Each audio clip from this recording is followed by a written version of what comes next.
Hari ini Ibu akan memberikan penjelasan tentang pembekalan C2 dan C3 untuk kompetensi keahlian multimedia. Nah, pembekalan ini bertujuan agar kalian nanti pada saat USBBK bisa tahu kisi-kisi apa saja untuk mapel ini C2 ataupun C3. Nah, anak-anakku, hari ini adalah soal uraian. Jadi ada dua, yaitu pilihan ganda dan juga untuk uraian. Kali ini Ibu akan membahas kisi-kisi.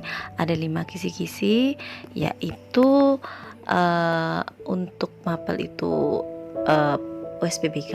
Yang pertama adalah untuk kisi-kisi yang harus kalian catat ya. Jika kalian kurang memahami, maka kalian harus mencatatnya. Nah, kisi-kisinya adalah yang pertama untuk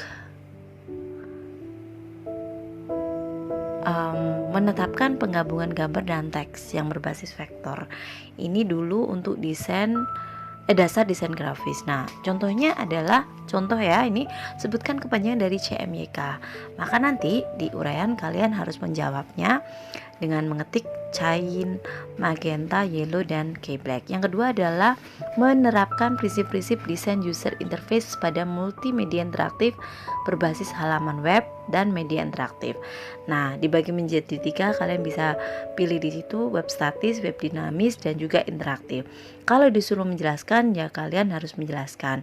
Nah, contohnya itu web statis itu apa, web dinamis itu apa, web interaktif itu apa. Nah, seperti yang tersebutkan di situ.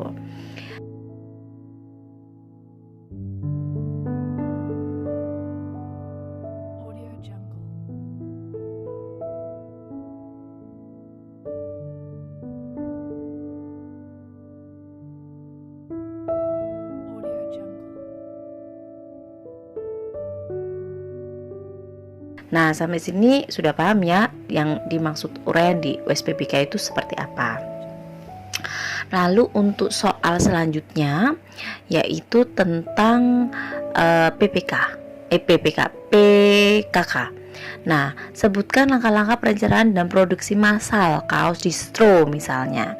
Nah, di situ disebutkan produksi massalnya apa aja, mulai dari desain sampai dengan pengemasan. Nah, itu harus kalian sebutkan. Namanya menyebutkan harus disebutkan secara rinci 1, 2, 3, 4, 5, 6, 7.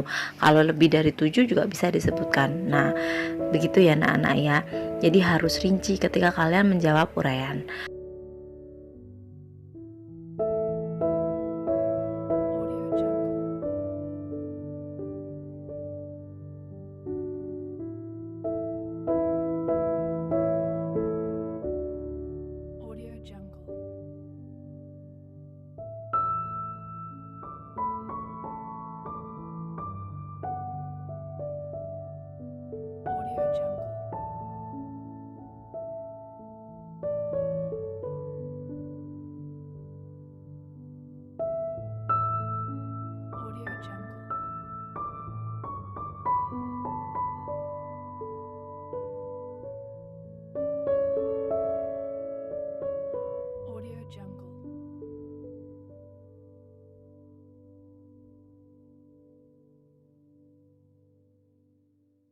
Lalu yang selanjutnya adalah membuat sketsa rancangan objek 3D. Nah, karena kita tidak bisa menggambar itu, maka kamu cukup menyebutkan sketsanya seperti apa. Sketsa itu berarti mendeskripsikan bagaimana, misalnya pembuatan objek box misalnya seperti itu. Nah, itu kamu juga harus sebutkan. Pertama langkah-langkahnya itu apa? Lalu klik apa? Seperti itu ya. Kamu harus menyebutkannya secara rinci seperti itu. Karena ini disuruh objek box, ya kamu harus menyebutkannya seperti yang tertuliskan pada soal tersebut. Yang selanjutnya juga kamu harus sebutkan setelah ini apa, setelah itu apa, kayak gitu ya anak-anakku ya. Harus menyebutkan secara rinci gitu ya anak-anakku ya. Nah,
gitu ya anak-anakku ya. Nah, untuk selanjutnya soalnya karena ada 5, maka yang terakhir ini biasanya juga berhubungan sama C3 atau C2, nanti ada 2 ya, soalnya C2 dan C3. Nah, ini kebetulan digabungkan. Untuk soal yang C3 itu berasal dari kompetensi jurusan. Nah, ini contohnya membuat alur proses video pendek kayak gitu ya. Video pendek berarti kita membuat video misalnya profil, fitur atau video pendek lainnya. Ini ada contoh videonya di situ. Nah, kamu harus menyebutkannya secara detail. Kalau soalnya sebutkan tahapan pembuatan video pendek mulai dari proses praproduksi sampai dengan post produksi, kemudian cara editingnya, maka kamu harus sebutkan secara rinci. Misalnya proses praproduksi itu apa? Kamu sebutkan apa aja itu di situ. Lalu proses produksinya apa dan proses post produksinya itu seperti apa. Nah, setelah kamu sebutkan tahapannya, sekarang cara ngeditnya nih. Nah, kita kasih contohnya yang paling gampang, yaitu mengeditnya menggunakan aplikasi handphone, yaitu menggunakan KineMaster yang paling gampang sekali. Nah, itu kamu bisa sebutkan karena kalian sudah sering mengeditnya pakai video di handphone, maka kamu bisa sebutkan. Nggak KineMaster pun nggak apa-apa, tapi ini secara yang banyak digunakan gitu ya anak-anakku. Sampai berapa tahapannya ya kamu sebutkan ya. Seperti itu ya anak-anak. Semoga kalian memahami apa yang ibu jelaskan. Untuk ureanya kalian bisa putar kembali video tersebut ini agar kalian lebih paham dan mencatatnya. Begitu ya anak-anakku ya.